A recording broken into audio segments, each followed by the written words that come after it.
So in question 4, there's 3 equations that we're supposed to solve. The first is probably the most straightforward of the 3. It says solve for y, and I'm going to just quickly apply the distributive property. So this will become 2y plus 6, and then I'm still adding 5y. Over on the right hand side you see we have 21 plus 2y. So I can't help it. I notice that each side has a 2y hanging like this. So I'm just going to subtract 2y from each side and not combine these like terms. So if I subtract 2y from each side, this becomes 6 plus 5y, and that equals the number 21. We can take away 6 from both sides. 21 minus 6 ends up being 15, so I get that 5y is 15. And if we divide both sides of that by 5, we can see that y is the number 3. So 3 is our answer. If I plug that back into here, notice this becomes 2 times 3 plus 3 plus 5 times 3. And if I compare that to the other side, that's 21 plus 2 times 3. So looking at it, 2 times 3 plus 3, that's 6 plus times 2 rather is 12 plus 15 is over on the left hand side. On the right hand side I get 21 plus 6. 21 plus 6 is 27, and if I add 15 and 12 I also get 27. So you can see anytime we get a solution to an equation, here we're saying that x is 3. Whoops, I didn't mean to do that. X is 3. If I plug this value 3 in to y here, here, and here, and then evaluate, you can see that it very clearly makes both the left hand side and the right hand side both 27. So y is 3 is our solution. Let's go to part B. In part B, I remember hearing some of the grumblings, like how can we solve for y when there's an x here too? Well, we do it all the time, right? We're just isolating that one variable, and yes, our answer will have, it'll still involve x, but the first thing I would do to solve for y here is just take away 3 x's from each side. So this becomes 4 times y equals negative 3x plus 12. And then the next thing I'd probably do is multiply both sides of this by 1/4. The reason why I'm selecting 1/4 is if I multiply 4y times 1/4, it leaves me with just plain old y. And then I need to do the same thing on both sides. So on my left hand side I get y, and on the right hand side this becomes negative 3/4 x plus, let's see, 12 times 1/4 is the number 3. So our answer is y equals negative 3/4 x plus 3.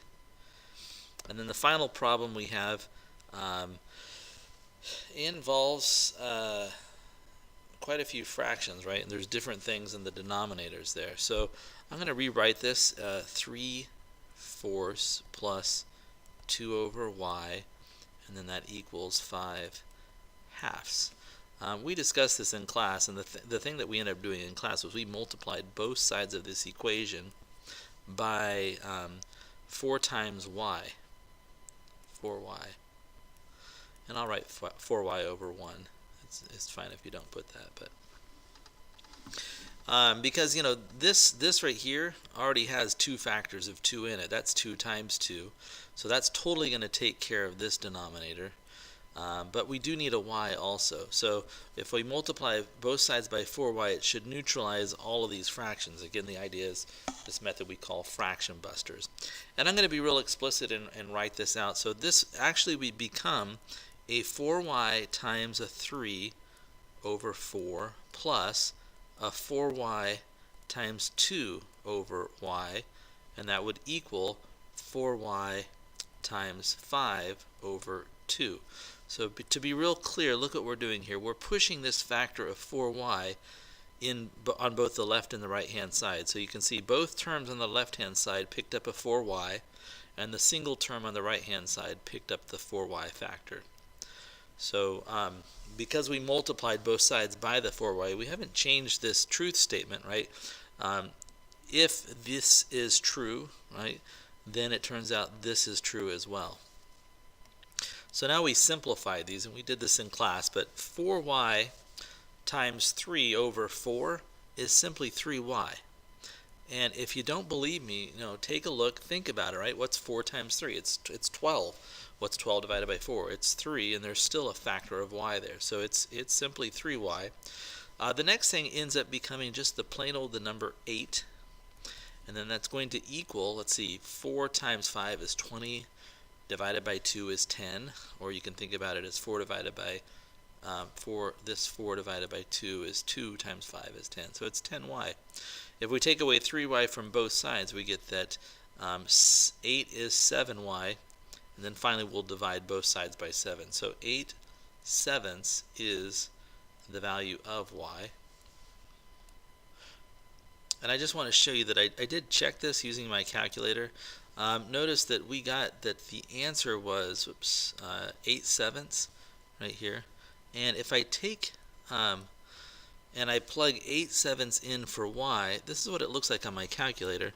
You can see there's 3 divided by 4, that's the 3/4, plus 2 divided by, and then I use parentheses, and inside of them I placed 8/7. So 3/4 plus 2 divided by 8/7 ends up being 2.5, and I went ahead and converted that to a fraction, and I can see it's exactly 5/2. So when I plug 8/7 into that equation, it makes both the left and the right hand side equal to 8/7.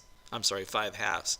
That's why that's a solution, right? Because 8/7 is exactly the value we need to make both sides the same.